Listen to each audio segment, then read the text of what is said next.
Hello there, and welcome to the Sleepless Scientist. This is a small, quiet corner of the cosmos where your thoughts can loosen, your breath can soften, and even the most curious ideas can settle gently beside you. Tonight, we're stepping into a realm that sits just beyond the edge of ordinary imagination, a place where clocks loosen their grip, where memories feel like doorways, and where the past and future sit only a breath apart. We're wandering into the idea of time travel, not with the clang of machines or the strictness of equations, but with a slow, thoughtful calm, letting the mind drift through possibilities the way leaves float down a gentle stream. Before we begin, if you enjoy these soft explorations and they bring you even a moment of comfort, I would be grateful if you could like this video or subscribe, only if it feels right, of course. And if you're still awake enough, feel free to share where in the world you're listening from and what time it happens to be in your corner of the night. There's something quietly magical about imagining all the moments scattered across different hours and different lives, folding together here in this single peaceful place. So if you can, dim the lights a little. Maybe let your pillow hold your weight, or let the evening air rest softly against your skin. And if your thoughts begin to drift, that's perfectly all right. We will drift with them. Time, after all, has never demanded that we follow it too strictly. Tonight we're simply exploring what it might mean if time could open like a gentle door. A door we could step through with calm curiosity, free of hurry, free of fear. When you're ready, let's begin. Try to imagine, just for a moment, the softest version of an impossible idea.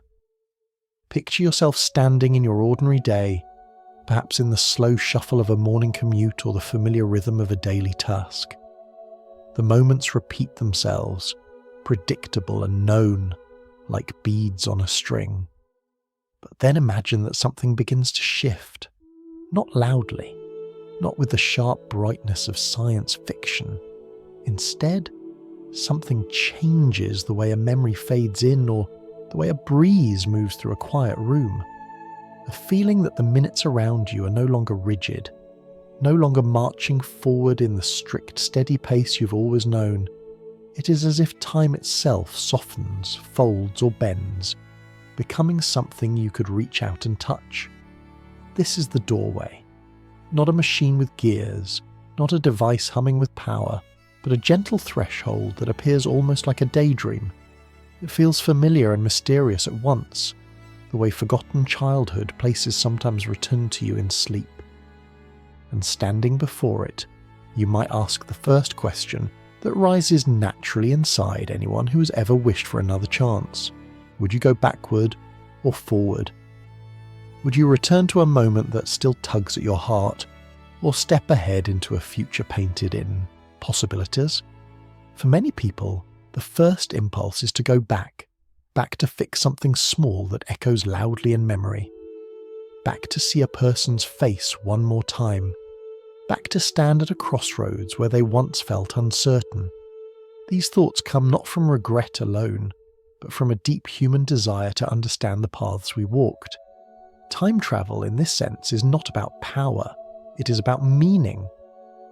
But for others, the future calls more strongly. The curiosity of what humans become, how cities rise or fall, how our choices ripple outward into decades yet to come. The future is the unanswered question at the end of every day, the horizon we never quite reach. Travelling toward it feels like opening a book we've only ever held by the cover. To think about time in this way is to realise how strange and beautiful it truly is. We move through it without touching it, the way a fish moves through water without ever noticing the water at all. Scientists sometimes describe time as a dimension, similar to the length or width of space. But instead of using strict terms, imagine time as a gentle river flowing in one direction. You are carried along by its current, unable to stop drifting downstream. And yet, somewhere deep beneath the surface, the river holds quiet eddies, where water curls back on itself, places where the current slows, or even folds, creating possibilities that feel almost like hidden doorways. When people talk about time bending or slowing, they're often pointing to the way gravity affects the pace at which moments pass. But we do not need the language of physics to feel this truth. You've already noticed it in your own life. Time races during joy. Time drags during waiting. Time pauses in grief. It is not constant. Not really. It stretches and shrinks according to the weight of the moment pressing upon it. So if time already behaves this way in our hearts, perhaps imagining a doorway through it is not so impossible. Perhaps the idea of stepping into another moment is simply an extension of what memory already knows how to do. After all, memory itself is a kind of time travel. Close your eyes and you can return to the scent of old rain on pavement, the warmth of a hand you once held, the sound of laughter in a room that no longer exists. None of this requires technology. It only requires being human. And standing before that gentle doorway, in this quiet exploration, we begin to sense that time travel is not merely a question of when or where we might go, but why we would want to go at all. What part of the past or future calls to us? What would we hope to discover, repair, or understand? The doorway waits, softly, without judgment. And we, curious dreamers, simply linger on the threshold, letting the possibilities unfold like the slow turning of a page. Long before anyone spoke of engines or theories or the quiet bending of reality, the idea of moving through time lived inside stories. Not structured, tales with rules and diagrams, but soft wandering myths whispered around fires, carried in poems, or passed through generations like precious dreams. If you listen closely to the oldest stories scattered across human history, you'll find people imagining time long before they understood anything about clocks. They pictured prophets walking into tomorrow, dreamers glimpsing events far beyond their lifetimes, and wanderers who stepped out of the ordinary rhythm of the world and returned changed, as if the hours had flowed around them differently. In ancient civilizations, time was a canvas painted not with numbers but with cycles. The rise of the sun, the fall of the moon, the steady turning of seasons like the breathing of the earth.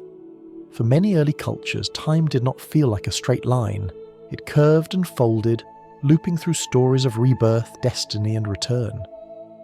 When someone fell asleep and dreamed vividly of distant events, or had a vision during deep meditation, people believed they had stepped beyond ordinary moments. It was not called time travel then, but the feeling was the same. A sense of having touched something outside the usual flow of days. As centuries passed, wise thinkers began to explore time not only through faith, but through careful attention to nature. They watched how shadows moved along stone markers, how water dripped in steady rhythm, how stars drifted across the night sky. Slowly, humanity learned to measure hours and days, to name the passing of seasons. But with each new understanding came a deeper curiosity. If time could be measured, could it be changed? If it flows, could it be followed backward like a river leading to its source?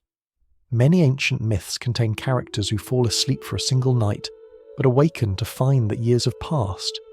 These stories appear in Persian literature, in Japanese legends, in medieval folk tales.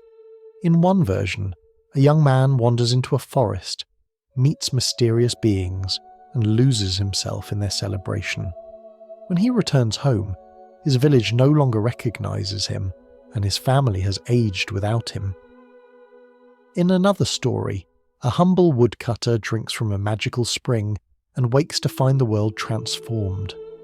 These tales were early ways of touching an idea humans would one day examine with mathematics. That time might not be the same for everyone, and not all journeys measure themselves in equal days. It wasn't until much later, when scientific curiosity began to blossom into structured study, that people started describing time itself as something with shape, not something abstract, but something woven into the world, as real as distance and weight. Rather than say time flows, thinkers imagined it as a landscape or a fabric, one that could be stretched or compressed depending on the circumstances. This idea eventually grew into what modern science calls relativity, but here we can soften it into an image easier to hold. Picture time as a calm sheet of water. A stone placed on its surface creates ripples. A heavy stone sinks deeper, pulling the water toward it. Moments near the stone slow slightly. Moments farther away remain undisturbed. In this gentle metaphor, gravity becomes not a force tugging things downward, but a quiet influence that changes the tempo of time itself. Humans discovered hints of this long before they understood it. They noticed that clocks placed at different heights sometimes disagreed by tiny amounts. Rather than writing equations, you can imagine this as time walking at a slightly different pace, depending on how close it stands to heavy objects, like a traveller adjusting steps on uneven ground. These differences are so small we never feel them, yet they exist, like faint whispers from the deeper structure of the universe. And these whispers encourage the thought, if time can move at different speeds, perhaps someday we might learn to step through it deliberately. Yet even as scientific ideas developed, the heart of the fascination remained the same. Time travel captured imagination not because of diagrams or theories, but because it touched something emotional, the hope of undoing a mistake, the longing to glimpse a distant future, the desire to understand why certain moments unfold the way they do. For many people, the idea of travelling through time feels less like a scientific experiment and more like a deeply human wish, shaped by memory, regret, hope, and curiosity.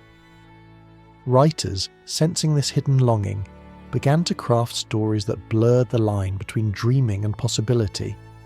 Some tales imagined people stepping into the future through enchanted sleep. Others describe characters who returned to pivotal moments in their lives and changed a single choice, only to find the world transformed. These stories offered gentle warnings as well as comfort. They reminded us that time is delicate, that a small shift in one direction might create an unexpected change somewhere else. But they also reminded us that imagining such journeys can help us understand ourselves better, even if we never leave the present moment. Eventually, the idea of time travel began to settle into both imagination and philosophy. People started to wonder not just whether time could be crossed, but what it meant for time to exist at all. Is time a line we follow, or a landscape spread out all at once? Are the past and future fixed, or do they change as we change? These questions drifted through minds long before equations offered hints. And even now, with all our scientific progress, we explore them not only through research, but through quiet reflection, through stories, through the simple act of wondering. In this way, humanity's earliest visions of time travel were less about machines and more about meaning. When ancient storytellers described heroes who leapt across centuries, they were not predicting technology. They were giving voice to something universal, the sense that time is more mysterious than we admit, and that our hearts sometimes long to walk beyond the boundaries of a single lifetime. As we sit with these early imaginings, we begin to understand that time travel did not start with science. It started with the human desire to reach beyond our moment. And even now, as we continue exploring, that quiet longing remains the same. Imagine holding a long ribbon between your hands. It stretches in both directions, smooth and unbroken, with one end disappearing into the past and the other drifting toward a future you cannot quite see. For most of our lives, we imagine time as something like that, straight, steady, simple. But when you begin to look closely, the ribbon shifts, it twists, it ripples. It behaves less like a fixed path and more like a living thing, responding quietly to everything around it. Tonight, we're not trying to understand time through strict definitions. Instead, we will let it reveal itself through images, feelings, and the gentle comparisons that help us see something vast a little more clearly. Time is the quiet companion of every heartbeat. You can feel it in the pulse beneath your fingers and in the slow exhale that softens your body when you finally settle down to rest. Yet it is also the background of every story that has ever happened. It surrounds the growth of forests and the collapse of mountains. It shapes oceans, civilizations, and even the delicate way light fades at dusk. And though we constantly move through it, we rarely notice it until it speeds up or slows down. You may have felt moments when time rushed past you, slipping through your hands like water, or moments when it stretched so wide and empty that it seemed to hold its breath. This isn't imagination. This is the nature of time touching your experience, reminding you that it is not as uniform as the ticking of a clock would make it seem. Scientists sometimes describe time as a fourth dimension, something layered alongside height, width, and depth. But we can soften this idea into something easier to picture. Instead of a dimension, think of time as the atmosphere surrounding every event, just as air fills the space around you, shaping sound, carrying scent, giving room for movement. Time fills the space around every action and every thought. Without it, nothing could unfold. Conversations would never begin, journeys would never start, and change itself would not exist.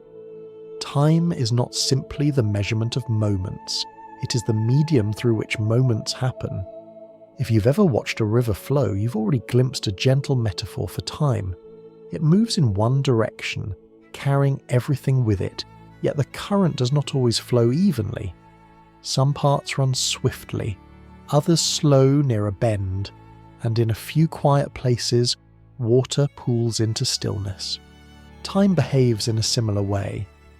Close to heavy objects in the universe, such as stars or planets, the flow of time becomes a little slower, so softly that most of us will never notice it.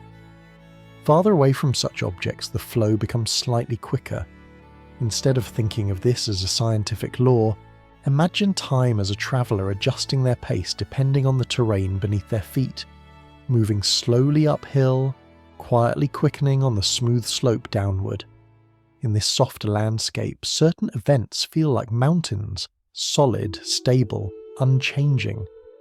These are the moments in history or in your own life that seem fixed, the ones that shape everything that comes after. Other moments feel more like branches that sway easily with the wind. They might carry different outcomes depending on which direction the breeze happens to blow. When people speak of free will and destiny, they're often feeling this difference.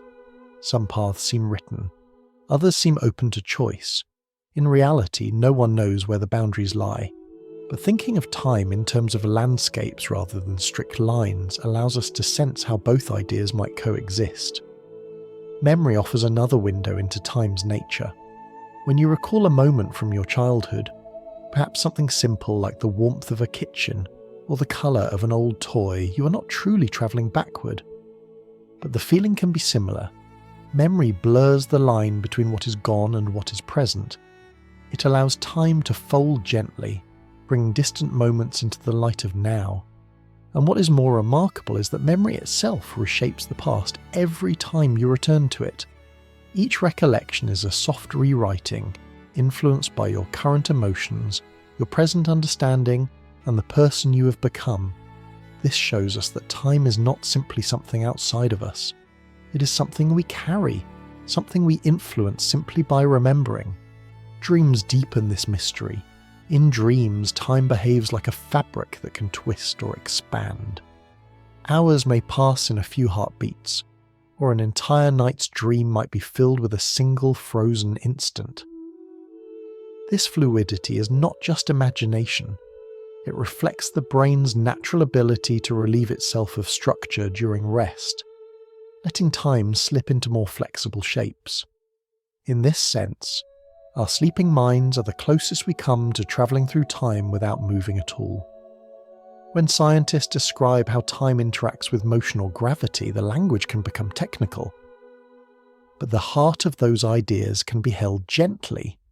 If you move very quickly, fast enough that the world blurs around you, time for you begins to slow compared to someone standing still.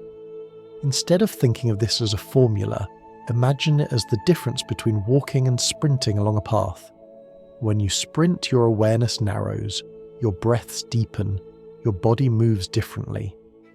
Time inside your experience compresses, stretching thin while the world rushes past you. This is not exactly what happens, but it gives a sense of how time can shift based on what is happening within and around you. Similarly, near massive objects, time stretches, not noticeably in everyday life, but measurably when clocks are compared at different heights or distances. Rather than picture complex diagrams, imagine time as a soft sheet being pulled down by a heavy stone placed upon it. Near the stone, the sheet curves. Things moving across it slow down slightly, adjusting to the shape. This imagery captures the essence without needing symbols or equations. It reminds us that time adapts to its surroundings and that the universe itself breathes through these subtle adjustments. Understanding time in this gentle way prepares us for the deeper ideas that unfold when we ask what it might mean to travel through it. If time is not rigid but flexible, if it responds to motion, memory, gravity, and even the stories we tell about our lives, then stepping outside the usual flow becomes a little easier to imagine. Not likely, not obvious, but imaginable. And imagination is the first doorway through which all discoveries eventually pass. So as we move forward in this quiet exploration, we can carry with us this softer understanding of time, not as a ruler that measures, but as a companion that moves with us. Not as a straight line, but as a landscape shaped by weight, emotion, motion, and memory. Time is the silent architecture beneath every moment we live, and by seeing its shape more clearly, even in gentle metaphors, we prepare ourselves to explore what it might mean to wander beyond its ordinary path. There is a quiet kind of wonder in thinking about the past, a soft pull that tugs at the edges of imagination. When people picture time travel for the first time, they almost always imagine going backward. Not because the past was easier or kinder, history is full of storms and shadows, but because the past feels like a tapestry we have only seen from a distance. We know the broad strokes, the famous moments, the turning points our teachers told us about.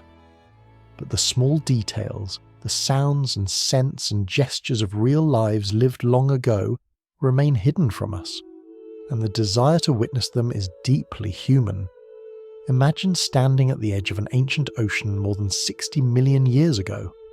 The air is warm and thick with the scent of vegetation. Strange flowers bloom in colours that have no name in our world. Then a shadow moves across the water and you realise you're watching a creature that vanished from Earth before humans ever learned to speak.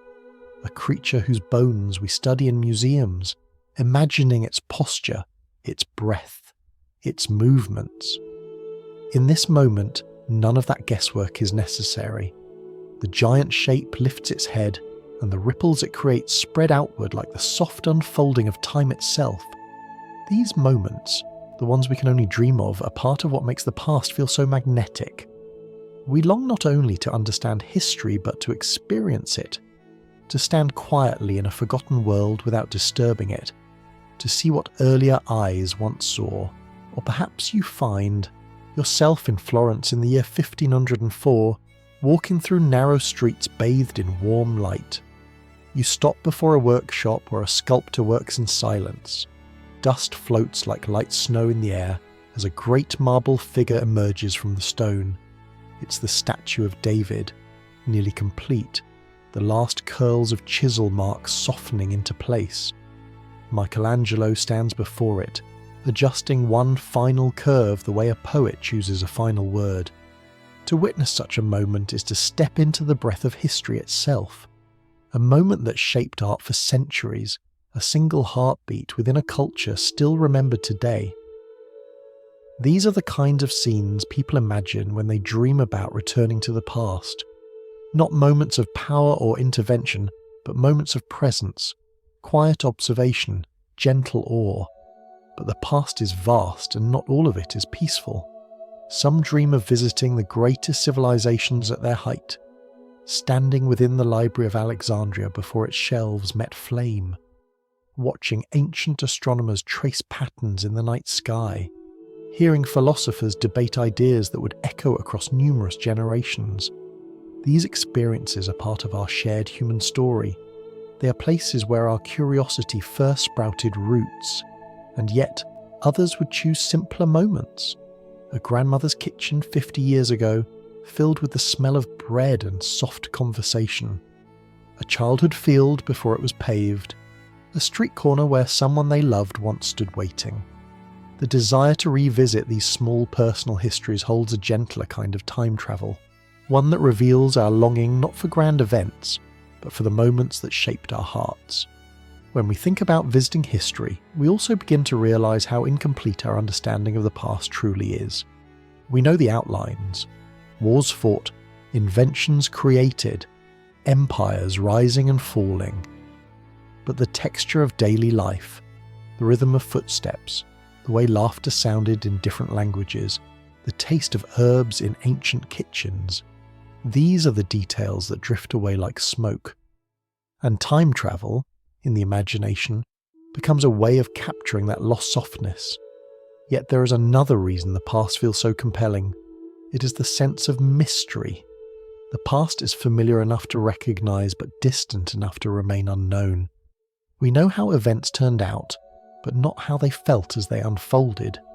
What was the atmosphere in the room when the first stories were ever written down? What expression crossed the face of the first human who understood the pattern of the stars? These mysteries invite us to step closer. There is also a subtle comfort in imagining the past. When moments overwhelm us in the present, the past can feel like solid ground beneath shifting sands. It has already happened. It cannot surprise us. This makes it feel safe in a way the future cannot. In imagining ourselves walking through earlier centuries, we sense a kind of rootedness, a reminder that humans have endured hardship and beauty long before we arrived. But even as we picture these gentle scenes, there is a quiet truth that accompanies them. The past is delicate. It is a collection of interconnected threads, and touching one might tremble through the whole tapestry.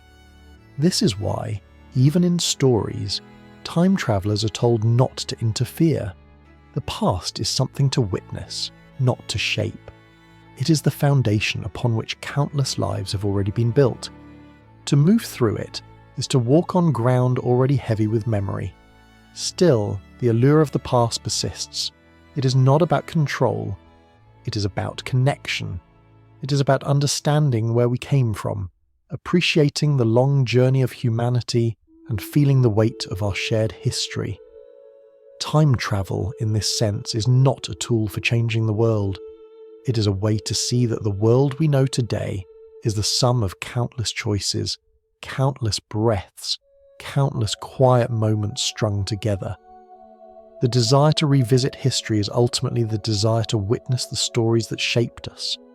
And even if we never truly step into those ancient streets or stand beside those long-vanished oceans, imagining them brings us a little closer to understanding ourselves. It reveals that the past is not simply a record of what once happened. It is a living memory carried in the shape of our languages, our rituals, our art, and the quiet dreams of all the people who came before us. There is a kind of ache hidden inside every human life, a soft echo of moments we wish had unfolded differently. We feel it when we remember a conversation that went the wrong way, a decision made in haste, or a silence kept when words were needed. These moments linger, not as loud regrets, but as gentle shadows that follow quietly behind us.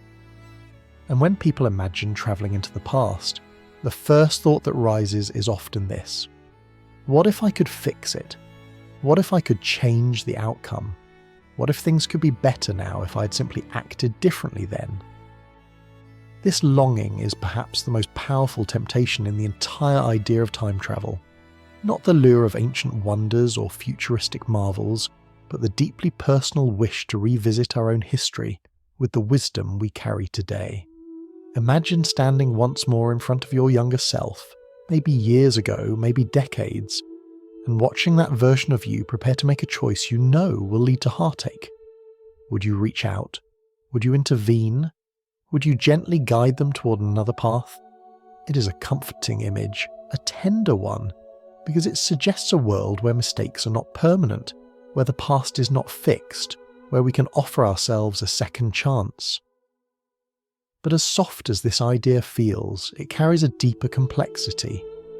When you think about changing a mistake, you imagine that you can remove the pain without touching anything else. Yet life is woven from countless interconnected threads. If one is tugged, the others shift in response. The friendships you formed because of that difficult moment, the resilience you learned, the unexpected opportunities that grew from hardship, these too might unravel if the original mistake vanished. Changing a single event might be like removing one star from a constellation. The sky would look different in ways you cannot predict. To understand this gently, imagine tossing a pebble into a still pond. The ripples expand outward in circles, touching everything along the surface. The original splash is small, but its influence reaches far beyond its size. In stories of time travel, this idea is often called the butterfly effect, a symbol for how a tiny action, like the flap of a butterfly's wings, might eventually contribute to a larger shift in the world. We do not need to think of this literally. Instead, we can imagine that every moment carries its own quiet consequences. Change one moment, and its ripples touch the next, and the next, and the next. Even gentle ripples can eventually reshape the shoreline. This subtle truth becomes clearer when we think about history on a larger scale. Suppose someone could travel back to prevent a great tragedy, remove a spark that ignited a war, warn a city before disaster struck, guide a leader toward compassion instead of cruelty. These acts feel noble and compassionate, but the shockwaves from such an intervention would spread through time, altering not only the tragedy but everything that grew from its aftermath. Lives that never met might cross paths, inventions might be delayed or arrive too soon. Entire generations could be born in different sequences, or perhaps never at all. It becomes difficult to imagine which version of the world would be better, because so much of what we see today grew from the soil of events we wish had never happened. And yet, the temptation remains, because regret is a profoundly human feeling. There is comfort in imagining that our missteps do not have to define us, that if given the chance, we could rewrite the chapter where things fell apart. But perhaps the deeper question is not whether we should change these moments, but why we want to. Often, the desire to fix the past is not about altering history itself, but about finding peace in the present. Peace with who we were, peace with who we are now, peace with the person shaped by both triumphs and mistakes. Imagine for a moment stepping back into a day you remember clearly. You feel the weight of it, the uncertainty, the impatience, the confusion. You watch yourself making the choice that still echoes in your heart. But instead of stopping that version of you, imagine placing a gentle hand on their shoulder, offering comfort, not correction. Sometimes what we truly desire is not to rewrite the past, but to forgive ourselves for living it. There is also the possibility that changing a mistake could remove something quietly precious. Many people find, when they look back, that the most painful experiences carried seeds of unexpected growth. They developed strength, compassion, patience, or wisdom because of a path that was difficult. If you remove the hardship, you also remove the resilience built within it. The person you are today, with all your insight and tenderness, might not exist if your past had been smoother. This is not to say that suffering is necessary or desirable. It is simply a reminder that life's imperfections have shaped us in ways we often do not recognize until much later. A life without mistakes might be smooth, but it might also be hollow, lacking the depth that comes from learning, healing, and growing. The temptation to fix mistakes also carries another quiet impulse, the desire for control. Time travel imagines a world where we can adjust outcomes, steer events, and sculpt our lives with precision. But life itself is rarely something we can control. Even with the ability to revisit the past, unpredictability would remain. Changing one mistake might lead to another, Rewriting one outcome might create new uncertainties. The world in all its complexity resists perfect solutions, yet imagining the possibility still teaches us something valuable. It reveals what matters most to us, what moments we still carry, what relationships we wish we had protected, what words we wish we had spoken, what doors we wish we had walked through. These reflections help us understand our present selves more deeply. They remind us to act with greater care in the moments that are unfolding now, because these moments will one day be the past we revisit in memory. Perhaps, then, the most meaningful form of time travel is not stepping back to change our mistakes, but stepping forward with the awareness they gave us. The temptation to fix the past is a gentle echo of the desire to live more wisely in the future, and in that way, even without stepping through a doorway in time, we are always capable of moving toward better versions of ourselves. When people imagine travelling into the past, their thoughts often drift towards simple, hopeful ideas. What if we could prevent a tragedy? What if we could warn someone we care about? What if we could gently nudge history into a kinder shape? These impulses come from compassion, from the wish to protect others and ease suffering. But beneath these warm intentions lies a deeper, heavier question. Do we have the right to interfere with time at all? This question is not loud or dramatic. It settles slowly like dust in a beam of light, inviting us to consider what responsibility really means. Imagine for a moment that you could visit a moment just hours before a historic disaster. You stand unseen in a busy city, watching people rush through their ordinary routines, people who have no idea of what is coming. Your heart aches with the knowledge you carry. Would you whisper a warning? Would you try to save them? It feels almost impossible to stay silent. Yet stepping into that moment with your knowledge is like stepping into a spiderweb. Each strand is connected to another, and pulling just one thread might set the entire structure trembling. History is not just a collection of events. It is a delicate arrangement of countless causes and effects. A disaster prevented might save lives, but it might also change laws, economies, migrations, inventions, and relationships in ways no one can predict. A child saved might grow to shape the world in new ways, or prevent someone else from shaping it. A warning spoken at the right moment might stop one tragedy, but quietly create others elsewhere. None of this is certain, but that uncertainty is precisely what makes interference such a heavy burden. Some moments in history are so monumental that the urge to change them feels overwhelming. Wars that scarred generations, pandemics that swept across continents, acts of cruelty that reshaped societies. Standing in their shadows, the idea of intervention feels not only tempting but almost moral.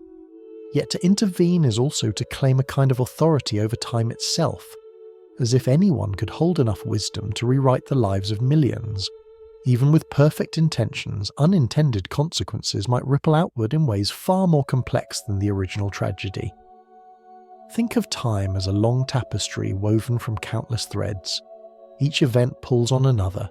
Each life touches many others. If you cut one thread or reweave a section, the pattern changes, not just in one place, but everywhere. And the new pattern might be beautiful, or it might carry flaws you did not foresee. Ethical questions arise not because interference is malicious, but because it is impossible to predict how far the ripples will travel. This uncertainty extends beyond global history and into small personal choices as well. Imagine revisiting a moment when someone you loved made a difficult decision. Perhaps you want to protect them from heartbreak or steer them away from danger. But altering one emotional thread might shift their entire path. Maybe that heartbreak taught them strength. Maybe the danger pushed them toward courage. Maybe removing the pain and now steals the growth they needed later.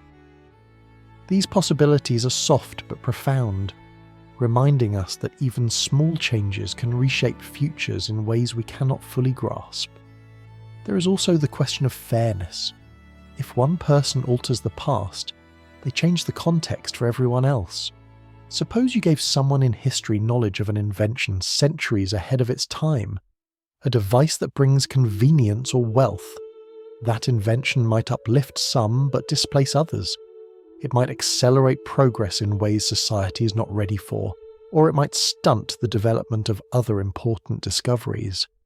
Time thrives on balance, on slow layering. Rushing it forward or pulling it backward might disrupt that rhythm. Ethical reflection becomes even more complex when we consider disasters caused by human choices. Should we stop a leader's harmful decision before it spreads harm through the world? Should we prevent a conflict before it begins? These thoughts are natural. They arise from empathy and a longing for justice.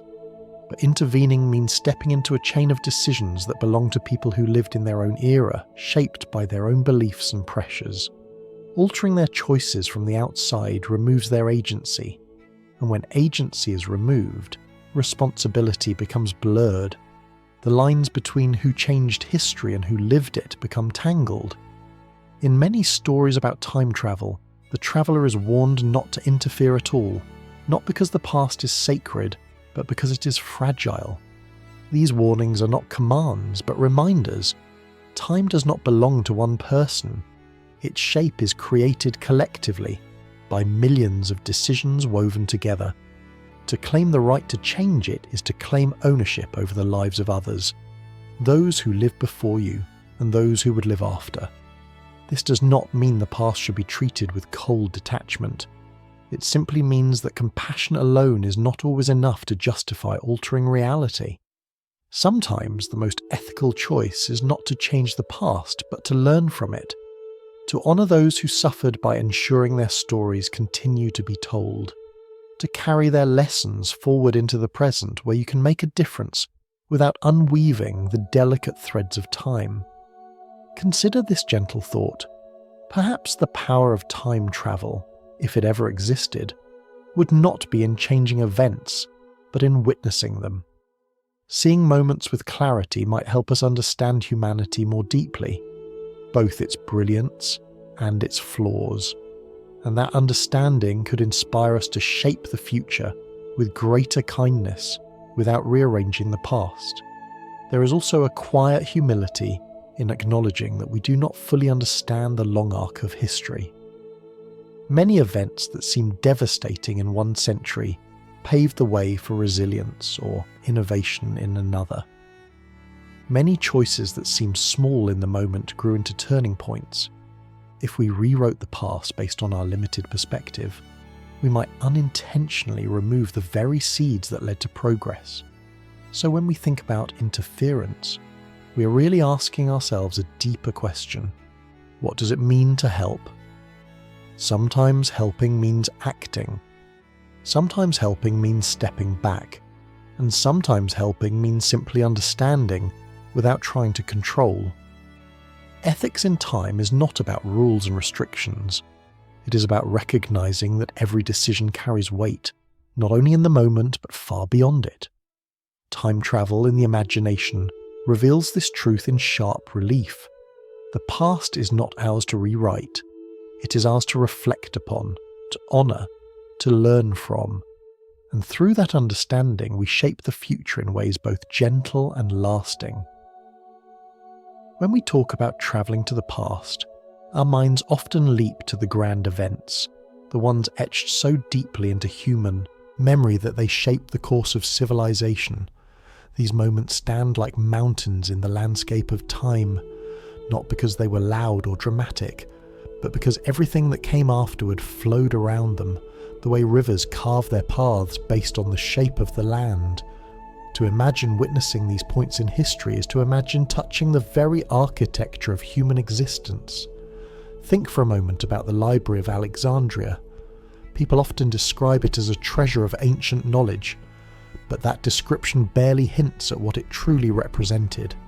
Imagine walking through its halls in its prime, scrolls stacked in organised collections, scholars murmuring in quiet clusters, the air filled with the scent of ink and papyrus. This was not just a building, it was a memory vault for the entire ancient world. If you could stand there, just for a moment before the flames took it, you might understand not only what humanity once knew, but how people of that time understood their world, their mathematics, their stories, their sciences, their philosophies. These were woven into the walls. And when the library was lost, it felt as though a great pause had swept through history, leaving behind questions we still ask today. Or imagine going even farther back to a time when writing itself was new, not the polished scripts carved by practiced hands, but the very first marks made with intention. A scribe pressing a reed into wet clay, forming symbols meant to represent ideas for the first time. It's easy to overlook moments like these because they seem small, almost invisible. But in that small act, everything changed. Ideas could be preserved. Knowledge could travel farther than a single lifetime. Future generations could build upon the thoughts of those who came before. The invention of writing was not dramatic. It was quiet, careful, patient. Yet it became one of the most transformative steps in our story as a species.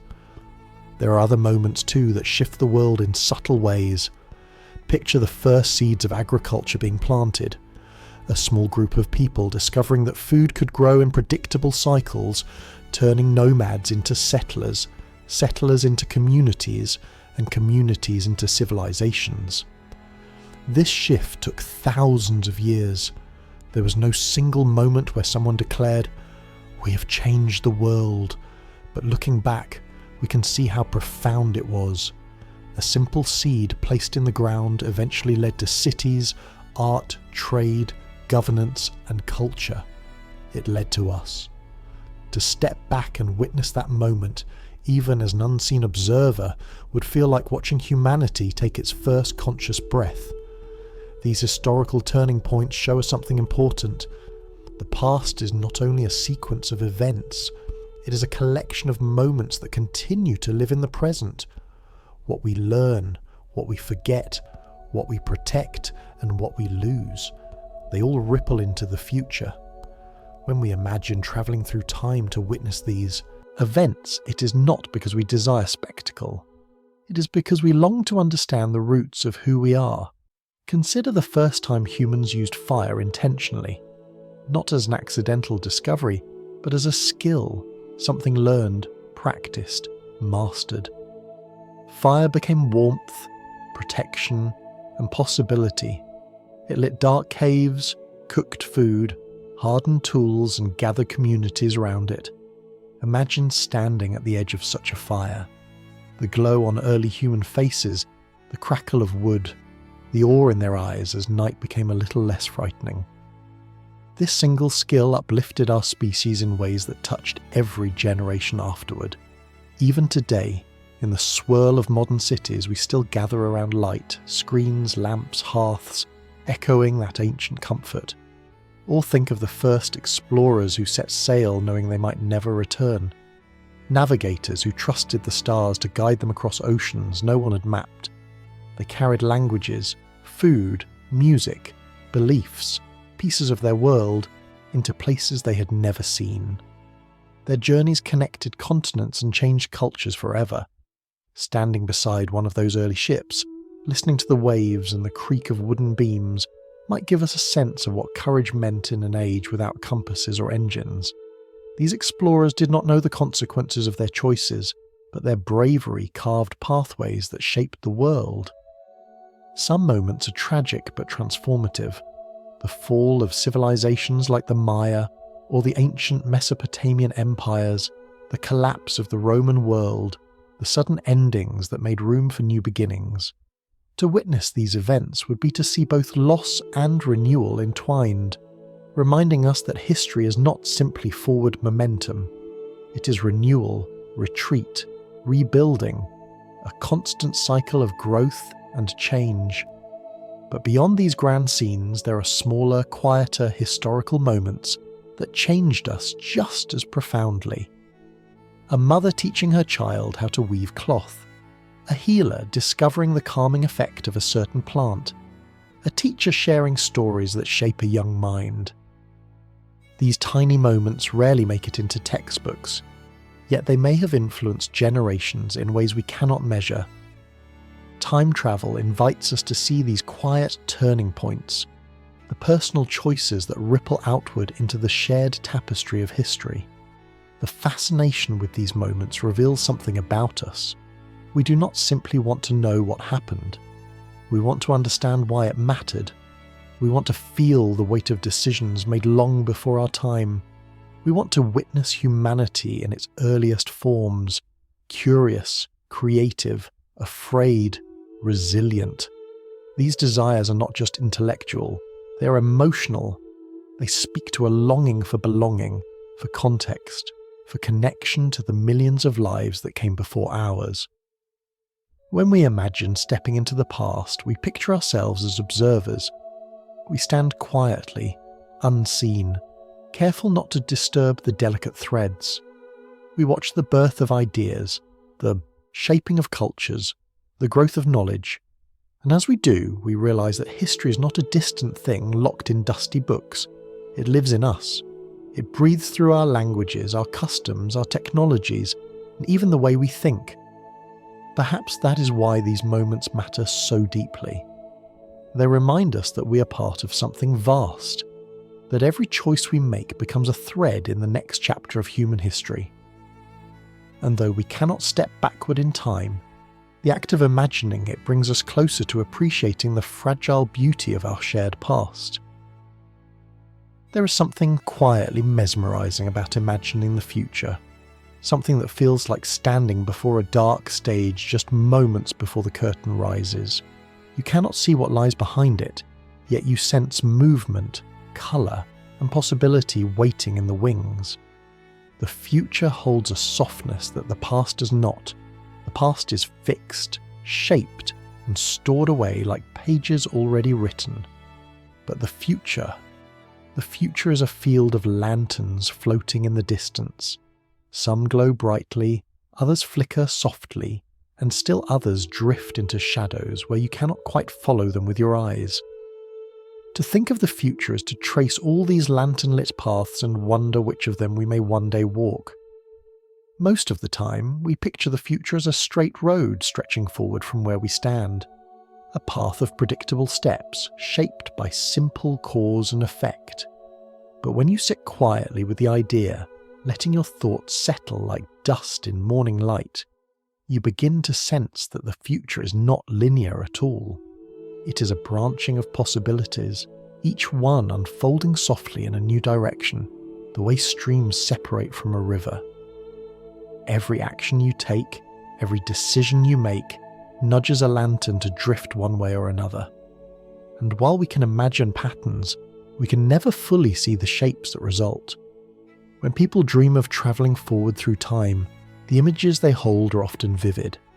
Some imagine a glowing utopia, cities powered by clean energy, skyways filled with gentle lights, people living in harmony with the planet and with each other. They picture gardens growing on rooftops, air so clear it feels like a promise kept, and inventions that soothe more than they disrupt. In this possible future, society feels like a warm hand placed gently on the shoulder, guiding everyone toward kindness. Others envision a more crowded world, a future where humanity builds upward, stacking millions of lives into tall structures that scrape against cloud lines, streets buzzing with endless movement, technology woven into every corner of life, fast and bright and overwhelming. In this version of tomorrow, progress runs ahead like a child sprinting down a hill, exhilarated but not entirely aware of where its feet will land. It is a future built not of malice but of momentum, a world shaped by the desire to achieve more, faster, without always pausing to breathe. Then there are futures that feel colder. Societies run with precision but lacking warmth, efficiency overshadowing compassion, decisions made through systems smoother than human conversation. These visions do not necessarily predict doom. Instead, they imagine a world where the heart of humanity must work harder to stay visible beneath the weight of organisation. They remind us that progress and empathy must grow together, or not at all. The truth is that none of these visions are entirely right or entirely wrong. The future is fluid. It shifts with every new discovery, every small act of generosity, every conversation that sparks a change in perspective. It is shaped by choices that seem insignificant in the moment. Planting a tree, comforting a stranger, teaching a child to be kind, or simply choosing to understand rather than judge. These are the lanterns that brighten the paths ahead, and the more of them we light, the more softly illuminated our collective tomorrow becomes. Imagining the future also invites us to face both excitement and fear. There is a gentle thrill in wondering what new technologies might emerge. Machines that heal, tools that connect, methods that ease suffering in ways we cannot yet imagine. Perhaps one day we will see floating cities anchored above oceans, or habitats on distant planets where the night sky is filled with unfamiliar constellations. Maybe we will communicate through thoughts translated into gentle vibrations, or travel in ways that feel more like gliding than movement. But alongside these wonders lie quieter concerns. What happens if the future grows too quickly for us to hold on to what makes us human? What happens if we forget patience in the chase for efficiency, or if we lose ourselves in the glow of constant innovation? These questions are not warnings. They are reminders that the future is not simply a destination. It is a relationship, a partnership between intention and possibility, requiring care and reflection. When imagining the future, some people find themselves thinking less about technology and more about humanity itself. What will our relationships look like? How will families grow? What stories will children be told? Will we still gather around shared meals? Will we still sit quietly under the night sky, listening to the wind? These questions feel deeply personal, because the future is not only about the world, it is about how we will live inside it. The idea of time travel into the future amplifies these feelings. If someone stepped forward 100 years, or 1,000, they might find a world astonishing and unfamiliar. They might see landscapes reshaped by climate, cities transformed by ingenuity, or communities bound together by values not yet born. They might meet people whose lives seem both alien and familiar, descendants of today's world, carrying echoes of our choices in their actions and traditions. Stepping into tomorrow would not simply be a journey in time, it would be a journey through the consequences of today's decisions. A traveller from our present might walk through streets filled with inventions shaped by our imagination, or through ruins shaped by our neglect, and in both cases they would carry back a deeper understanding of our responsibility in the present moment. But there is another possibility, one that feels gentle to consider. Perhaps the future is not only shaped by grand decisions made by powerful people, perhaps it is equally shaped by small acts of kindness performed by ordinary individuals. A single compassionate gesture might ripple forward through families, communities, and generations, shaping attitudes and choices in ways invisible to the person who first offered it. In this sense, imagining the future invites us to reflect on the quiet influence each of us holds. To open the curtain of tomorrow is not to predict it. It is to approach it softly, with curiosity rather than certainty. The future is not a fixed destination waiting at the end of a road. It is a shifting horizon, brightened by the lanterns we place along the way. And as we stand here, at the edge of what could be, we find that imagining tomorrow is less about foresight and more about understanding our place in the long story of time. There is a particular kind of tenderness that rises when we imagine the far future, not through the lens of technology or architecture, but through the quiet possibility of meeting those who will one day carry pieces of us into worlds we will never see. When people think of travelling forward in time, they often picture towering cities, shimmering vehicles, or discoveries that reshape the mind. But beyond those images lies a softer, more intimate curiosity. What became of us? What became of the people who came after? How did our choices ripple into their lives? Imagine stepping out of a doorway in time and finding yourself in a world centuries ahead. The air carries scents you do not recognize, perhaps flowers engineered to bloom in colder climates, or foods that grow in places where crops once struggled. The sky might glow with colours shaped by new forms of light or energy, or it might look much the same, steady and familiar. You take a breath, and for a moment, you feel both small and infinite, standing in a place far from your own era, yet built upon the foundation of countless generations, including your own. Somewhere in this world, your descendants might be living lives shaped in the faintest way by the choices you make today. Maybe they inherited a habit of kindness or a quiet determination. Maybe they kept a story you once told.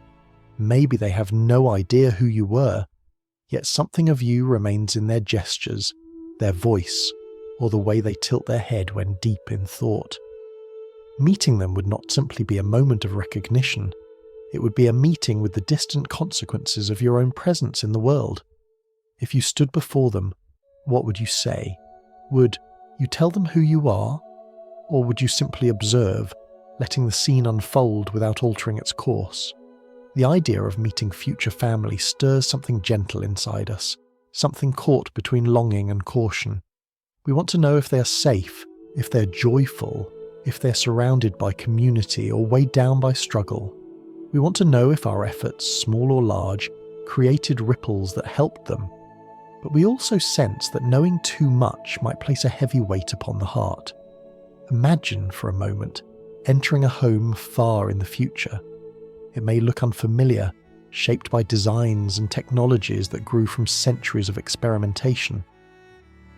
Yet inside that home, you might see echoes of your time, an old tradition carried forward, a recipe prepared the way your grandparents did, a name you recognize woven into the stories they tell their children. Human lives stretch across time through these fragile threads of memory, custom, and connection. Meeting your descendants would feel like witnessing those threads pulled tight across ages, binding past and future in a single moment. But there is another layer to this idea, one that brings both comfort and unease. Just as your influence travels forward through time, their existence travels backward through it. To meet a future family member is to meet someone whose life required countless chance events. Friendships formed, journeys taken, loves found and lost. If you looked into their eyes, you might feel the presence of all the small decisions, your own and others, that allowed their life to unfold. It is a reminder that the future is not merely a blank space waiting to be filled. It is a complex web of potential outcomes, many of which depend on choices you have yet to make. The emotional pull of meeting future family is strong because it speaks to a universal longing, the desire to be remembered, to matter, to have left something gentle in the world. But travelling forward in time might challenge that desire. What if your descendants do not know your name? What if your lineage does not continue in the way you expected? What if the world has changed so profoundly that the concept of family itself has shifted? These possibilities can stir a quote ache. Yet they also reveal something profound. Our worth is not measured by legacy alone. The ripples we send into the future travel far beyond bloodlines. A kindness offered to a stranger may echo through generations in ways we cannot trace. A single compassionate act might shape a future we will never witness. There is also the possibility that meeting future generations could be overwhelming. Imagine learning that the world has changed in ways you find difficult to understand. Perhaps new systems have replaced the ones you knew. Perhaps your descendants live in a world safer or more difficult than you hoped. Perhaps they face challenges you cannot solve, or they flourish in ways you never imagined. Carrying such knowledge back into your own time could be a quiet burden, like holding a fragile glass filled to the brim. You would need to move carefully, knowing that even a small shift could spill into your thoughts, shaping your choices in ways that reverberate through time. Time travel into the future also raises questions about connection. Would your descendants welcome you if they knew who you were? Would they feel awe, confusion, or sorrow? Would they want to hear stories of the world you came from? Or would they be more focused on their own present lives? Meeting them could feel like visiting a garden that grew from seeds you once planted, without knowing where they had landed. Some blossoms might be familiar, others might surprise you, and a few might be absent altogether, leaving empty spaces where your imagination expected colour. These reflections reveal something delicate about the future. It belongs to those who live in it, not to those who imagine it. To travel forward in time would be to step into a story already in motion, a story shaped not by your hand but by the countless hands that came after. And to witness it would be a privilege requiring humility. The idea is both beautiful and bittersweet, yet there is comfort too. Whether or not we ever meet our descendants, they will carry pieces of us, through stories, values, traditions, ideas, or simply the quiet influence of choices we make each day. The future is built not only by grand inventions or monumental actions, but by the small kindnesses we offer now. A gentle word, a moment of patience, a decision to care for someone who needs it. These choices ripple forward through time, shaping worlds we will never see. Imagining a meeting with future family reminds us that we are part of something larger than our own lifetime. It reminds us that even in moments when we feel small or unsure, our actions can send gentle echoes far beyond the present. And whether or not time travel ever becomes possible, this truth remains. The future is filled with people whose lives will be touched by who we are today, even if they never know our names. When people imagine travelling into the future, they are often drawn not only to the idea of meeting descendants or witnessing personal echoes across time, but to something larger and more collective, the unfolding story of humanity itself. There is a quiet longing embedded in the human heart, a desire to know how our species will grow, transform, endure, or evolve. This longing stretches far beyond individual lifetimes and settles into a deeper curiosity about the world we leave behind for those who will follow. Imagine stepping through a doorway in time and emerging centuries ahead. You find yourself standing at the edge of a city that rises like a dream, its forms unfamiliar yet strangely harmonious. Buildings curve softly toward the sky instead of stabbing upward as rigid towers. Bridges arched with living plants span waterways that shimmer with quiet light. Roads glide without noise, carried by technology designed not to dominate nature but to weave gently into it. This imagined future is not meant to be a prediction. It is simply one possible blossoming of human creativity, shaped by the hope that our ingenuity will one day align with our compassion. Perhaps as you walk along a pathway of smooth stone, you notice energy flowing in ways you cannot quite understand. Instead of wires or devices, power travels through structures shaped to catch sunlight, wind, and subtle movement from the world around them. These technologies do not shout their presence. They hum softly, like a distant melody. And in this peaceful hum, you sense a promise kept, that humanity has found ways to thrive without exhausting the earth. It is a future many imagine with optimism, a future where progress and gentleness coexist. But possible futures do not always glow with such serenity. In another version of tomorrow, you might step into a world crowded with towering buildings stretching into endless heights. The streets below are alive with countless voices, each echoing off glass structures that reflect a sky tinged with the faint haze of overuse. Here, humanity has expanded rapidly, building upward and outward to make room for billions of lives. Movement is constant, bright and electric, and even though innovation saturates every corner, there is a sense of people racing alongside time rather than walking with it. This world is neither good nor bad, simply another expression of human desire and momentum. Witnessing it would offer valuable insight into how far ambition can carry us and how much care is needed to balance it. Or perhaps you find yourself stepping onto a platform that hovers gently under your feet, Below you stretches the curve of the Earth, deep blue and shimmering. Above you floats a habitat orbiting the planet, a city among the stars. People move with quiet grace, accustomed to living in places where day and night wrap around the world differently than on the ground. Gardens bloom within protective domes, illuminated by soft artificial light that imitates dawn and dusk. In this scenario, humanity has reached beyond its birthplace, carrying culture, hope, and memory into the vastness of space. The idea of spacefaring humans may seem distant, yet it is a dream carried by many, one that speaks to the restlessness and curiosity rooted deep in our collective mind. And if you travel farther still, perhaps much farther, you might witness worlds where humanity has settled among distant planets. Not as conquerors, but as patient explorers, learning to harmonize with new environments. Imagine standing on the balcony of a settlement where the sky glows in colors Earth has never known. The air is thin but breathable, shaped carefully through decades of work. Children run along pathways etched into the soft soil of another world.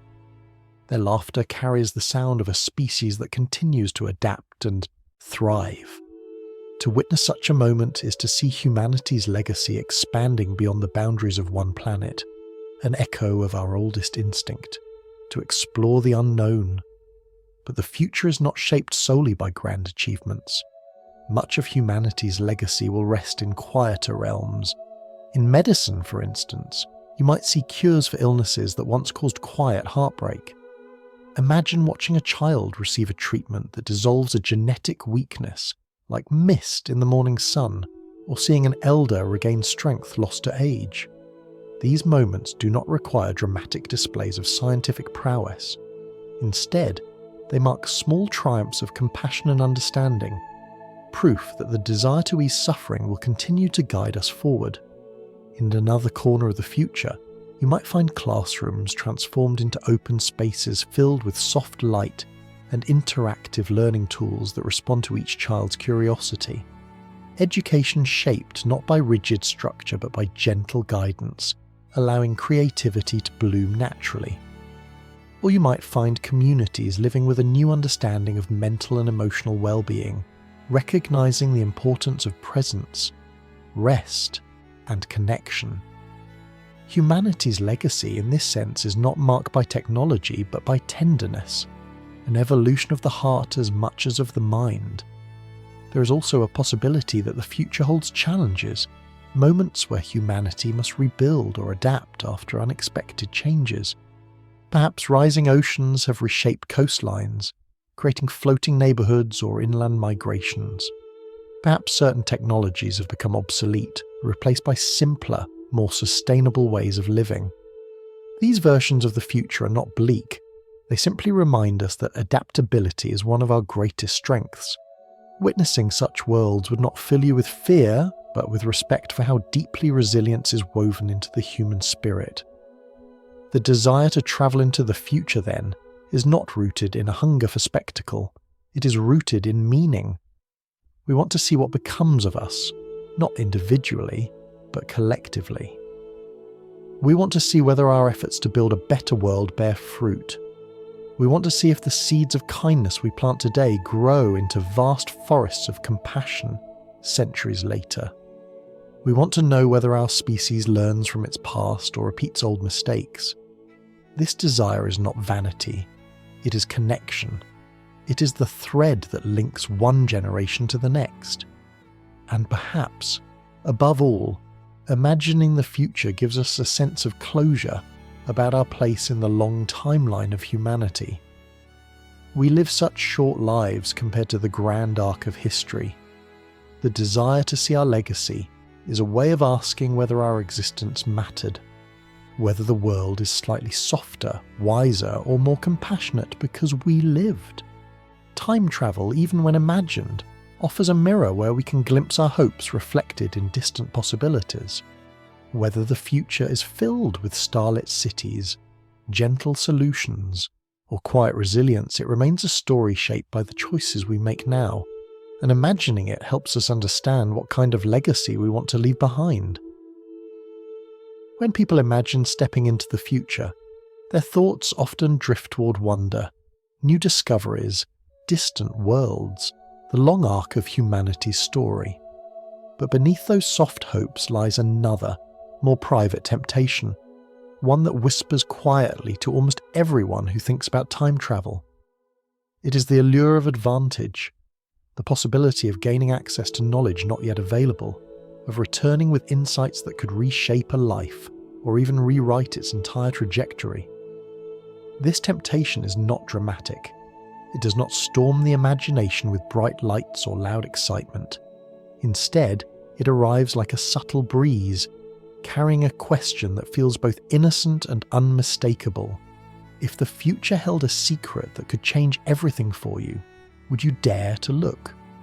It might be a set of numbers that unlock sudden fortune, or the knowledge of which small idea will one day become a global innovation. It might be an invention yet to be built, waiting patiently in tomorrow's workshop for someone to recognize its potential. Imagine standing in the quiet corner of a future city, watching people buy items through gestures in the air or through interfaces projected like soft glimmers of light.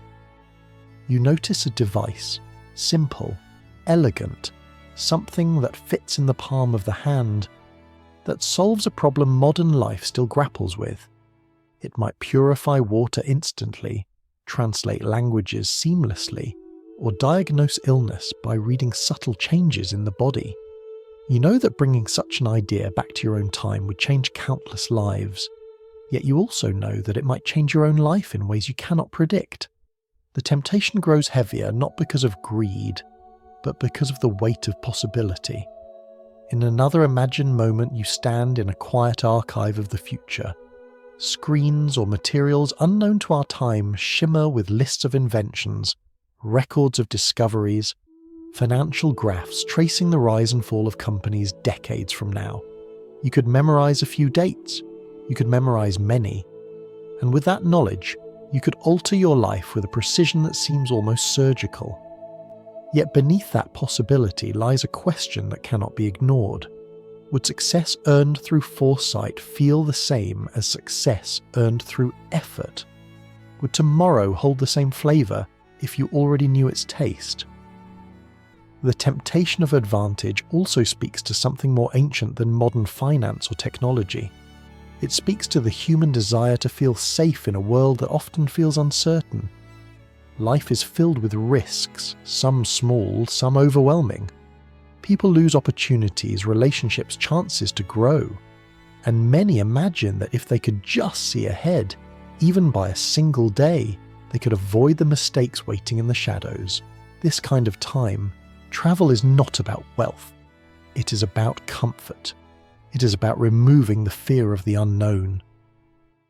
But if someone travelled into the future seeking such certainty, what might they find? Perhaps they would discover that some challenges cannot be avoided, no matter how far one sees. Perhaps they would learn that the events that frighten us most often become the very experiences that deepen us. If they returned with the power to sidestep hardship, they might accidentally sidestep growth as well. The temptation becomes complicated not because it is wrong, but because it risks unraveling the quiet beauty of a life lived moment by moment. Imagine another scenario. You stand at the edge of a futuristic marketplace where people exchange goods, ideas, and knowledge. A small cluster of individuals gathers around a display showing what will one day become a transformative invention. You watch them discuss it in soft voices, unaware that this innovation will shift economies and shape entire industries. You could carry this knowledge back. You could build it early. You could become the first. But would doing so be a gift to the world, or would it disrupt a delicate sequence of discoveries that require their own time to mature? These reflections reveal something lightly unsettling. Even a future advantage can become a burden. If you knew exactly which moment would define your career or which decision would bring you prosperity, you might lose the freedom to explore, experiment, fail, and grow naturally. Life shaped by certainty can become rigid, like a river forced through a narrow canal rather than allowed to flow and meander. Yet the temptation remains gentle but persistent. It lingers in the corners of the mind because it touches on vulnerability. People want to protect themselves and those they love. They want to avoid needless suffering. They want to use whatever tools exist to ensure stability.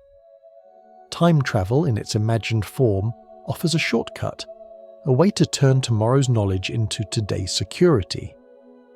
To understand this temptation more deeply, imagine holding a small slip of paper with tomorrow's winning lottery numbers. It would be such a simple thing to act on. A few numbers, a minor gesture, and suddenly your life could transform. But what would follow? Joy, perhaps, relief, comfort. Yet beneath it might grow a quiet unease. Would the wealth feel like it belonged to you? Would it carry the same sense of accomplishment as something earned step by step? Or would it feel like stepping into a life built not by choice, but by a secret? This is not a moral argument against advantage. It is simply a reflection on its weight.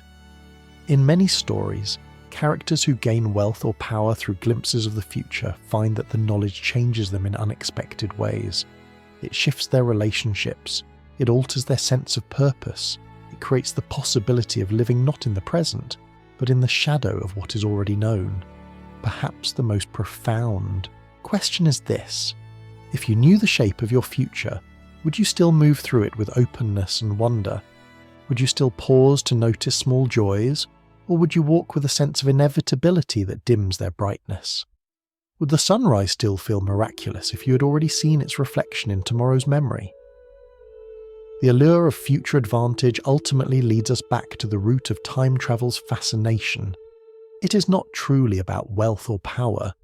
It is about longing for safety, longing for reassurance, longing for control in a world that often feels uncontrollable.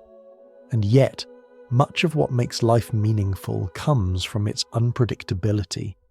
The surprises that delight us, the challenges that shape us, the unplanned moments that become treasured memories. Imagining the temptation of future advantage allows us to consider who we are and what we value. It invites us to ask whether the destination matters more than the journey, or whether the journey, the slow unfolding of moments, choices and discoveries, is where our humanity truly lives. There is a quiet moment in every journey of imagination when the story turns gently toward the listener. It is the moment when the boundary between the idea and the one exploring it begins to dissolve. Time travel, perhaps more than any other concept, invites this blending. Because unlike other grand scientific questions, cosmic expansion, particle mysteries, the architecture of galaxies, time travel is deeply personal. It is not only about what could happen in the universe, but about what you might choose if the door of time opens slowly before you. So as we continue drifting through these possibilities, this session becomes an invitation, not loud, not dramatic, simply an open space where your own thoughts can settle. Imagine sitting in a quiet room, the lights low, the air still. The idea of time feels soft in your hands, like a silk ribbon you've just unspooled. In this calm moment, the question rises naturally: where would you go if time allowed you to step through its gentle folds? Many people, when asked this question, answer without hesitation. They say they would return to childhood, back to afternoons filled with sunlight, to the hum of distant cicadas, to the presence of someone they loved and lost. They imagine standing again in a familiar kitchen, smelling a favourite meal, hearing the soft clatter of dishes, or feeling the warmth of a hug they never thought they would feel again. These desires reveal something tender about us, that our hearts often yearn not for adventure but for connection. Time travel in this sense is not an escape, it is a return. Others choose historical golden ages, the eras filled with art, philosophy, music and discovery.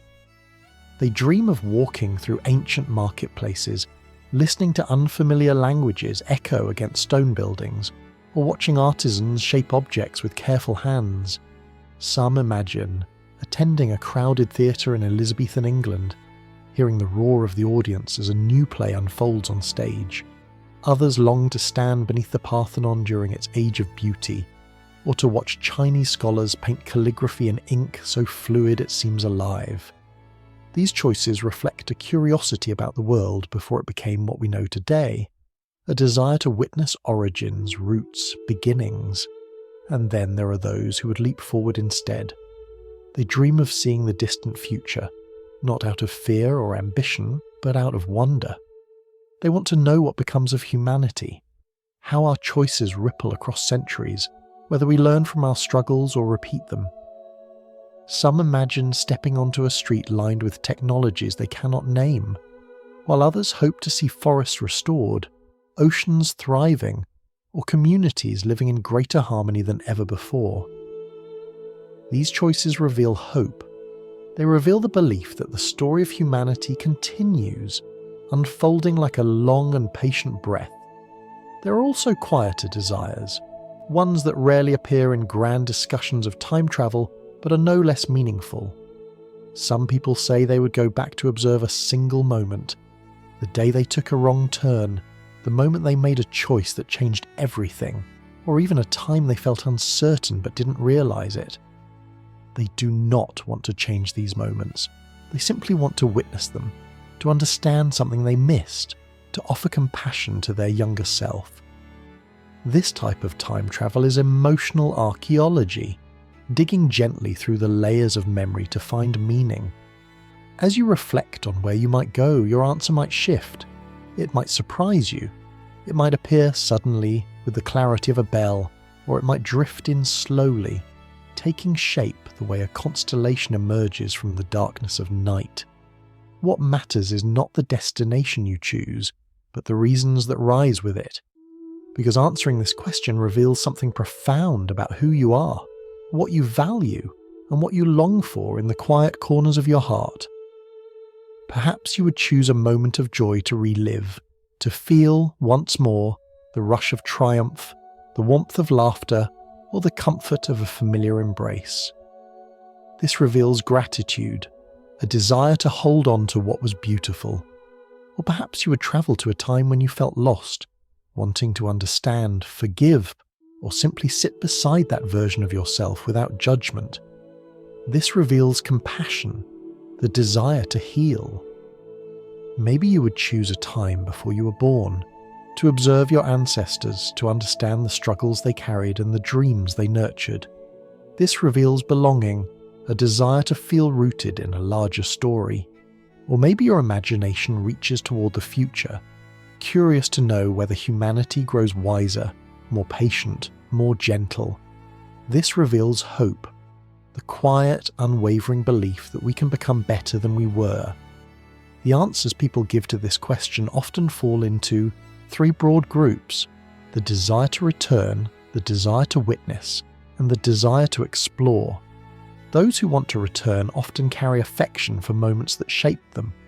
Those who want to witness carry curiosity about the world's pivotal turning points. And those who want to explore carry a spark of adventure, eager to walk paths not yet created. None of these answers are right or wrong. They simply illuminate different threads of identity. As you allow your own thoughts to wander across time, it's helpful to remember that your first answer may not be your deepest one. Sometimes an initial choice forms from nostalgia or curiosity. But as you sit with the idea longer, new possibilities open. You might realize you long for closure rather than adventure, or understanding rather than spectacle, or reassurance rather than excitement. These reflections remind us that time travel, even in imagination, acts like a mirror. Not a mirror that shows your face, but one that reflects your inner landscape, your fears, your hopes, your regrets, your dreams. Asking, "Where would you go?" becomes a gentle way of asking what matters most to you, and what part of your story feels unfinished, unexplored, or unspoken. And perhaps the truth hidden inside all these reflections is this: you do not need a machine to travel through time. Your memories carry you backward, your imagination carries you forward, and the present moment unfolding quietly around you is the doorway through which all versions of your life must pass. Time travel is ultimately an exploration of human meaning. It is less about where we might go and more about what we carry with us when we think about going at all. There comes a moment in every gentle exploration of time when imagination drifts beyond destinations and begins to wonder about the nature of time itself. Not in the sharp, mathematical way of textbooks, but in a softer, more intuitive sense, like trying to understand a melody not by analysing its notes, but by feeling its rhythm in your chest. Time travel invites certain questions that curve back onto themselves, questions that seem simple at first but twist into shapes that feel dreamlike, puzzling, and strangely beautiful. These are the paradoxes, the quiet riddles of time. One of the most well-known paradoxes is often described in complicated scenarios, but we can soften it into something easier to hold. Imagine reading a storybook. You flip to chapter 1 and find that it begins halfway through the book.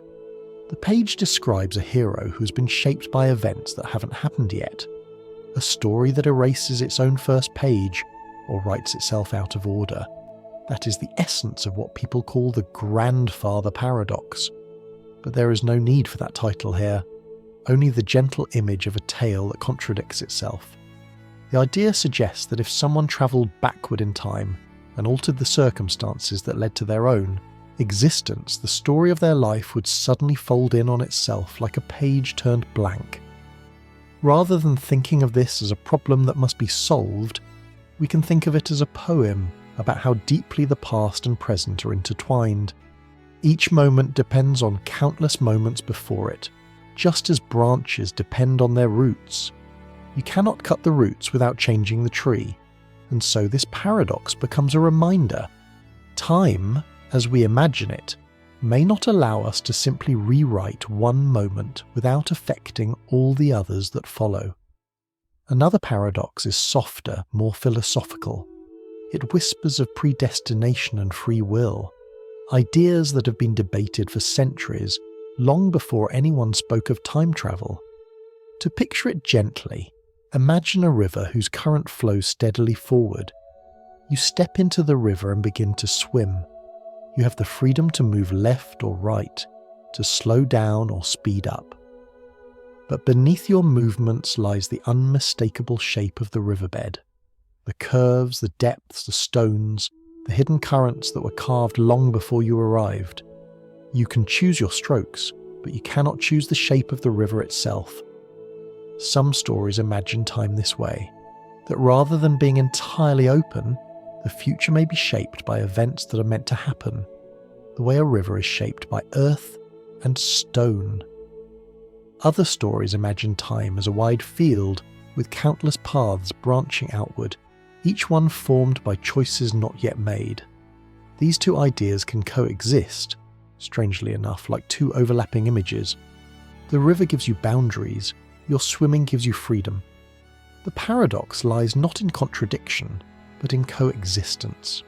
There is also the idea of looping time, which can be pictured gently as a ring rather than a line. Imagine a moment that depends on an event in the future, which in turn depends on that moment in the past. A circle of cause and effect with no clear beginning.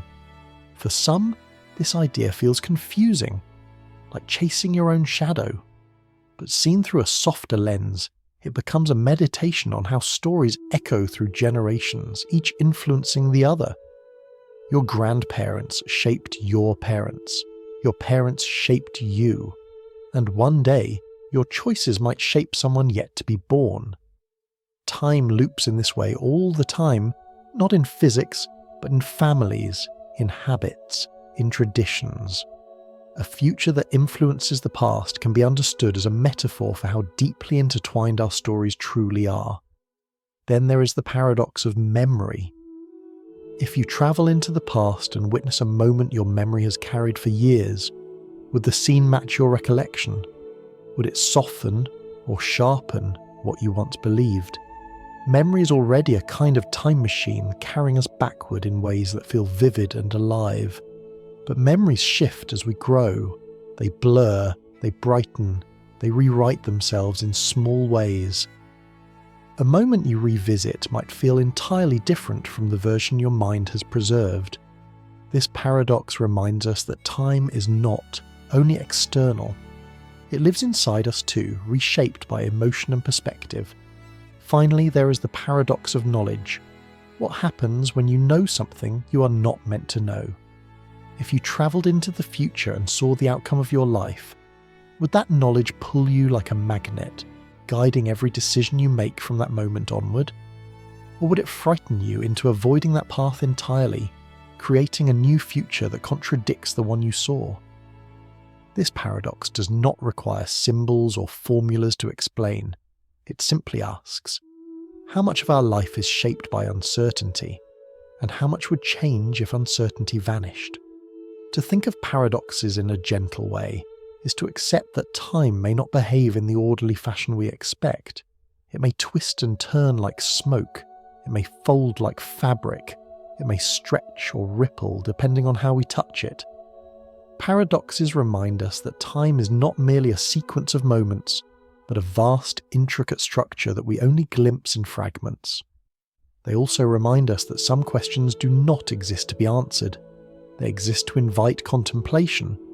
Perhaps what makes these paradoxes so compelling is that they echo something within us. Our memories shift, our choices ripple, our futures branch in ways we cannot always predict. We live inside small paradoxes every day without noticing. We make decisions based on emotions that come from the past, but those decisions shape our future, which then reshapes how we remember the past.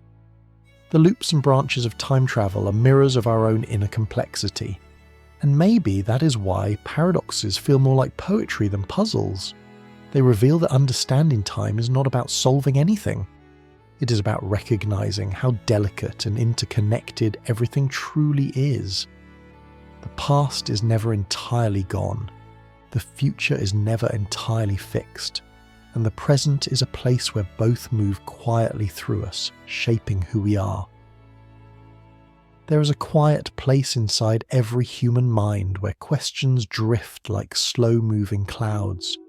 Questions about choices, about meaning, about the roads we walked and the paths we never found the courage to follow. When people imagine time travel, they are not simply imagining stepping into another moment. They are imagining stepping into these questions. They are imagining a kind of understanding that feels just out of reach. And at the heart of all these imaginings is one quiet truth. Humans dream of controlling time because, in many ways, time is the one thing we can never hold. If you sit still for a moment and listen, you might feel the subtle hum of time beneath everything. The soft way morning stretches into afternoon, the gentle way a memory pulls you backward, the subtle ache of moments you wish you could keep forever. Time moves whether we are ready or not. It carries us forward with an inevitability that can feel comforting or frightening, depending on the day. It ignores our desires, our plans, our fears, and in this gentle indifference, time reveals its nature, steady, patient, and beyond our control. This lack of control is one reason people dream of time travel, not because they want to rewrite every moment, but because they want reassurance that their lives make sense in the larger story of time. They want to understand why certain moments mattered, why certain doors closed, why certain choices echo louder than others. Time travel becomes a kind of emotional compass, one that promises clarity, where life often gives ambiguity. Consider regret one of the deepest human emotions. Regret is not loud or dramatic. It is quiet, persistent, like water wearing away the shape of a stone over many years, a harsh word spoken in anger, an opportunity not taken, a goodbye that never happened.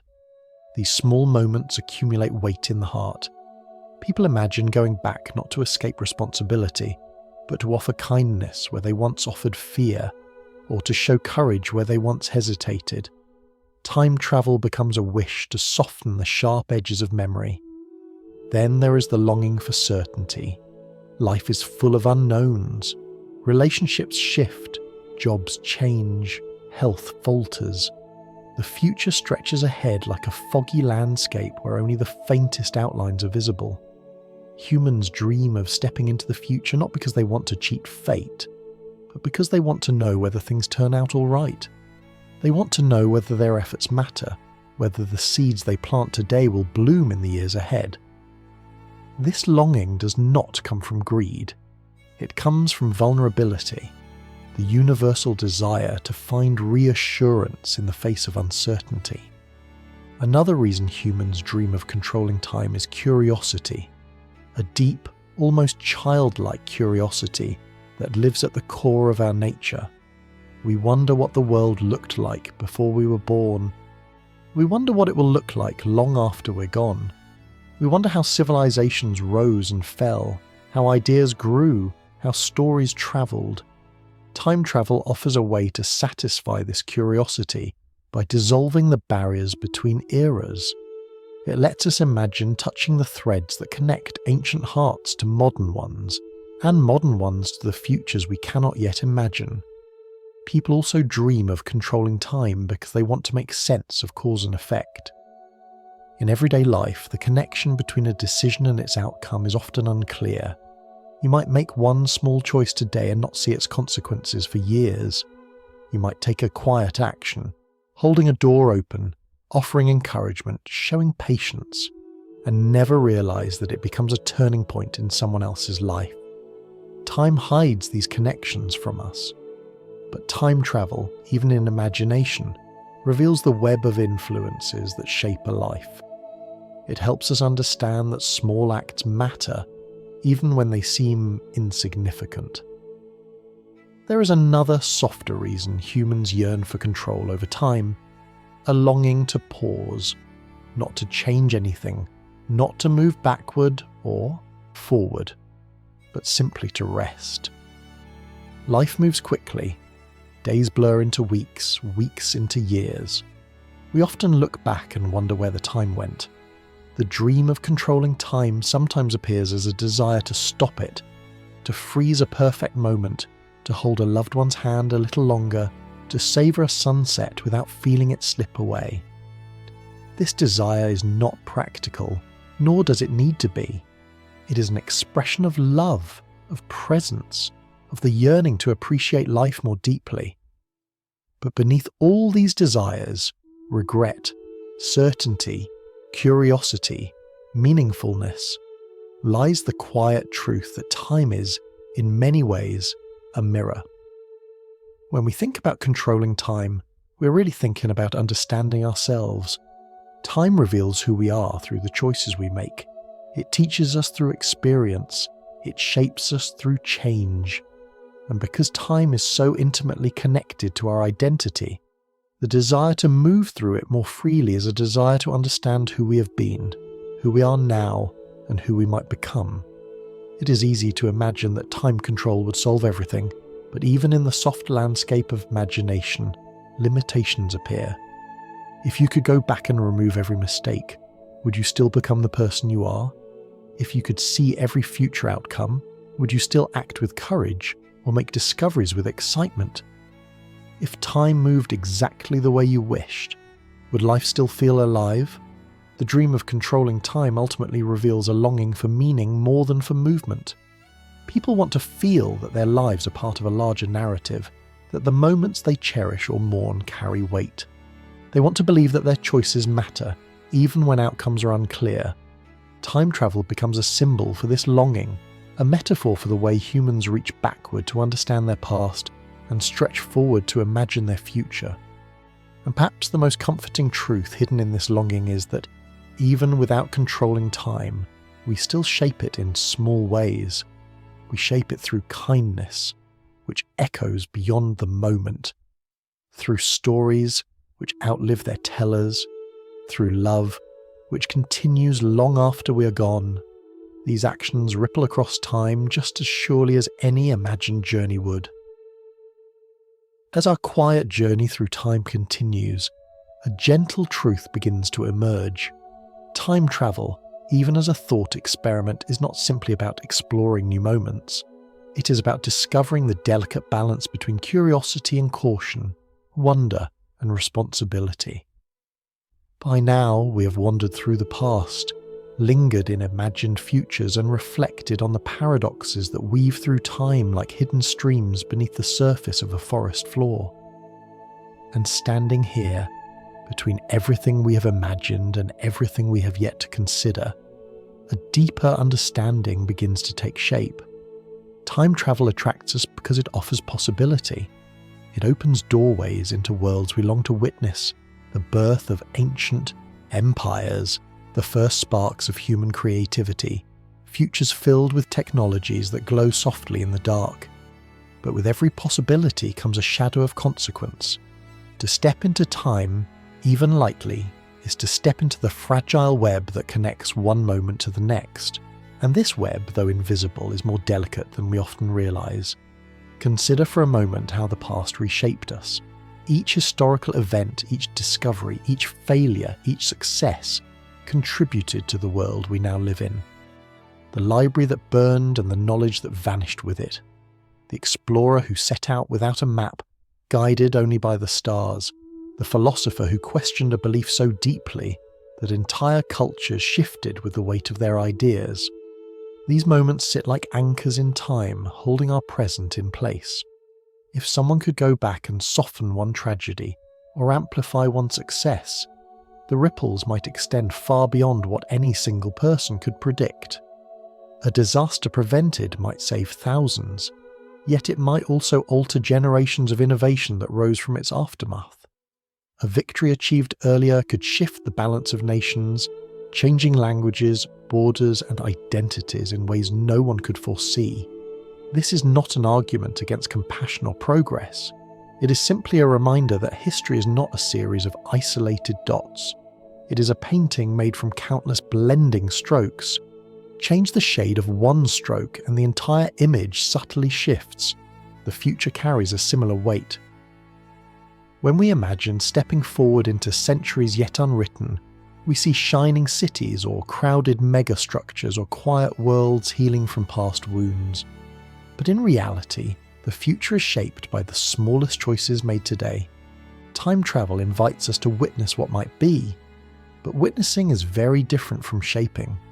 When you stand in a possible future, even in imagination, you realize how sensitive the world is to each decision, how compassion, care, or carelessness can echo long beyond the moment. These reflections reveal something valuable. Time travel is not just a whimsical idea, but a mirror that shows us the importance of our choices. You do not need to change the past to recognize the ripple effect of your actions. You do not need to see the future to understand that what you do now matters. Every kindness you offer, every struggle you endure, every mistake you learn from. These things travel through time as surely as any traveller could. They influence people you will never meet, shaping stories you will never hear. With this understanding, the desire to travel through time becomes more balanced. It still holds wonder, the excitement of seeing how ancient lives once felt, the marvel of watching futures unfold like morning fog lifting across a valley. But it also carries humility, a recognition that time is not a playground but a living structure, something that deserves care, respect, and gentleness. Imagine time as a vast garden. Each moment is a seed. Some grow into towering trees that shelter entire societies. Others grow into delicate flowers that brighten only a single life. And some seeds, though planted with good intentions, sprout in unexpected ways. If you walked into this garden with the ability to rearrange everything, the results might be beautiful or chaotic. Without understanding the deep roots beneath the soil, even a small adjustment could reshape the landscape in ways you never intended. And yet, even if you never touch a single branch, simply walking among the trees can teach you something about how they grew. This garden metaphor shows us the balance between wonder and responsibility. You can wander through time with awe, appreciating the vastness of human experience. But altering it is another matter. Changing the past or future is not only about adjusting events, It is about rearranging the lives, dreams, and possibilities connected to those events. The temptation to change time often comes from a place of compassion. We want to save someone. We want to prevent suffering. We want to offer wisdom to those who walked before us, or reassurance to those who will walk after. But compassion without awareness can create harm as easily as good. Responsibility requires more than intention. It requires understanding. And yet, this contemplation should not dampen the wonder of imagining time travel. Instead, it deepens it. It allows us to appreciate time not as an obstacle or an enemy, but as a companion, a patient, steady presence that carries our stories from one generation to the next. When we think of time this way, as something alive, interconnected and sacred, we approach the idea of time travel with gentler hands. It's also comforting to realise that even without travelling physically through time, we already influence it. Our memories shape how we perceive our past. Our hopes shape how we step into our future. The love we give, the lessons we share, the kindness we show, all these things outlive us in subtle ways. They continue long after our own moments have passed, carried forward through the people we touch. This is why time travel feels both like a gift and a burden. The gift lies in the wonder it inspires, the chance to imagine ourselves part of something far larger than any single lifetime. The burden lies in the responsibility it reveals, the knowledge that every moment carries weight. And sometimes, the gentlest choice is to let time move naturally, without forcing it into shapes we cannot fully understand. As you sit with these reflections, you may notice a quiet peace settling in. Whether or not time travel ever becomes possible in the literal sense may not be the point. What matters is what the idea teaches us. It teaches us to cherish the present, honour the past, and approach the future with both hope and humility. It teaches us to act with intention, knowing that even small gestures can ripple across generations. After wandering, through memories of the past, visions of the future, and the quiet complexities of everything in between, we arrive at a final, gentle question. It waits patiently at the end of our journey, like a lone lantern glowing in the dusk. The question is simple in form, yet vast in meaning. If time opened its door only once, would you step through it? Would you press the button? Imagine that in front of you lies a small object. It is neither strange nor intimidating. It looks almost ordinary, like something you might find tucked away in a drawer, and yet it contains a possibility that hums softly, just beneath the surface. It holds within it the power to lift you out of your moment and place you somewhere else in the long river of time. Only once, no return, no second chance. One doorway, opening in a single direction. You can take all the time you need before deciding. You can sit with the question slowly, letting it warm in your hands the way you might warm a stone at the edge of a creek. Would you step backward, toward a moment that shaped you? Forward, toward a world you cannot yet imagine? Or would you stay exactly where you are, honouring the life that is unfolding now? At first, the idea of pressing the button seems irresistible. The past holds moments we miss, questions we long to answer, people whose voices we wish we could hear again. The future holds mysteries that shimmer with possibility, new worlds, new knowledge, new stories waiting to unfold. Choosing either direction feels like choosing a gift. But as you breathe with the question a little longer, its weight shifts. Time travel is not just a doorway to elsewhere, it is a doorway away from here. To press the button would be to leave behind every familiar detail of your life, the people you love, the comforts you know, the routines that cradle your days. It would mean stepping into a moment where no one knows your name, where the world has been shaped by forces you may not recognise. The excitement of the leap quiets, and something softer rises. The awareness of what you would lose. If you travel to the past, you might meet the versions of your loved ones you have only held in memory, but you could never return to the present to tell them what you learned. If you travel to the future, you might witness wonders beyond imagination, yet you would do so alone, without the anchors that make life feel grounded and real. Time, for all its beauty, can be cold to those who step outside their rightful place. This thought brings us to a tender truth. Our lives are shaped not only by where we stand in time, but by the people and moments that surround us in the here and now. Even the most ordinary day contains small miracles. A shared laugh, a warm meal, a glimpse of sky through a window, a moment of understanding.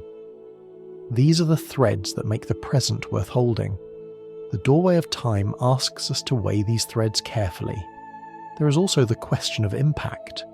If you stepped into another century, your presence might ripple outward in ways you cannot predict. A single conversation, a single misplaced object, a single compassionate gesture could alter the paths of countless lives. Not because you intended to cause change, but because time is shaped by every interaction, even the quiet ones. Pressing the button becomes not just a personal choice, but a moral one. Would you want that responsibility? Would you feel at ease knowing that your arrival might subtly shift the future of an entire world? Or would the knowledge rest heavily on your shoulders, the way a secret does when it grows too large to carry comfortably? And then, in the soft space between curiosity and caution, another thought emerges, perhaps the most delicate of all. Maybe the reason time travel captivates us is not because we truly want to leave our moment, but because imagining it helps us understand our moment more deeply.